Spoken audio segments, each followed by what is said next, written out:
To eat or not to eat? That's the question, but what's the answer?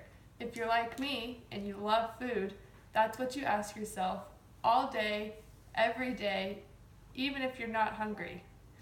But most people base their food off of taste or even appearance. If it looks good, must taste good, must be good for me, right?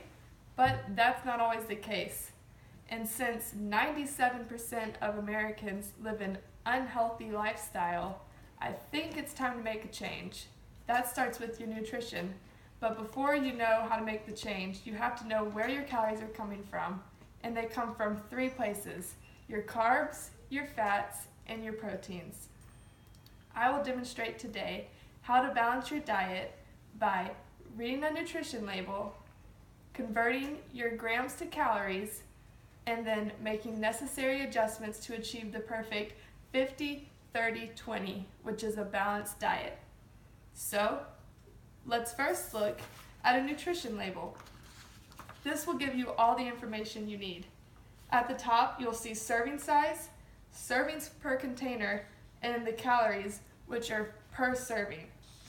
It's really important to note the serving size because that varies depending on a food. Once you have your calories, you can go to your macronutrients, which are fat, which is broken down into saturated, trans fats, and then unsaturated, which are known as the good fats. Once you know your fat, you go to total carbohydrates. These are broken down into dietary fiber, and then, as we all know and love, sugars. Once you have that, the last one to look at is proteins, which are also broken down into grams like fat and carbs, but the higher the number, the better for these. Now that you know what you're looking for, let's see what to do with this information. You'll take that information, which you noted is in grams, but it gives you the top calories, and you'll change grams to calories to see just how much of you're eating of each of those. So, for example, on the nutrition label it says 5 grams of fat. Well, for every gram of fat, it's 9 calories. That's significantly more than your carbohydrates and your proteins, which are both 4 calories per gram. So if you have 5 grams of fat on that label, you multiply it by 9, and that's 45 calories.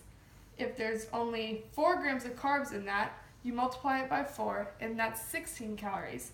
And the same goes for proteins. You multiply it by 4 to get 8 calories if there's 2 grams of proteins. So if you take a look here, you'll see that now where the nutrition label showed 5 grams of fat, 4 grams of carbs, and 2 grams of protein, you now know how many calories you're getting, which is 45 calories, 16 calories, and 8 calories. Now if you notice here, 45 calories is significantly more than the other two, so this isn't a balanced meal right here. But I will tell you how to change that. You'll then turn in your calories into a percentage to achieve a balanced diet. Now your goal here is a perfect 50-30-20. That's 50% carbohydrates, 30% protein, and 20% fat. Now, it's really easy to get 50% or more of carbohydrates, and it's really easy to get at least 20% of fat, knowing that it counts for way more, being 9 calories per gram. So just make sure you're including enough protein in your diet, which many of us don't do. Now, it's also important to note that this is all based on your calorie goal, which is specific for each person. So, there's 2 ways to do this to get the percentages.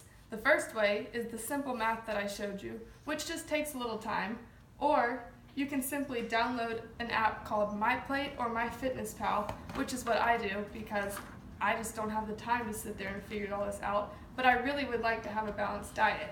And so, if you have that app, this is the layout for it. It'll show you the percentages, and then on the side, it'll show you the total grams that you've had. So when you go to eat something, like this Clif Bar, you just scan the barcode, and then it enters all of this for you, and will put it in a graph and grams. And so if you do that for all your foods that you eat that day, by the end of the day, you'll be able to see if you had a balanced diet or not. If you do, it'll be this 50-30-20. And if you're a little high or a little low, just make sure that you get enough protein. And it's always good to be lower on your fat because most of us consume too much fat anyways, and too much sugar, which is a part of carbohydrates. So now that you know that information, let's just go over one more time exactly how to balance your diet just to make sure you get it. You'll look at the nutrition label, you'll convert the grams to calories since the nutrition label doesn't provide that for you, and then once you have that, you'll adjust to get the perfect 50-30-20, which is 50% carbs, 30% protein, and 20% fat. To eat or not to eat, the choice is yours. What will you choose?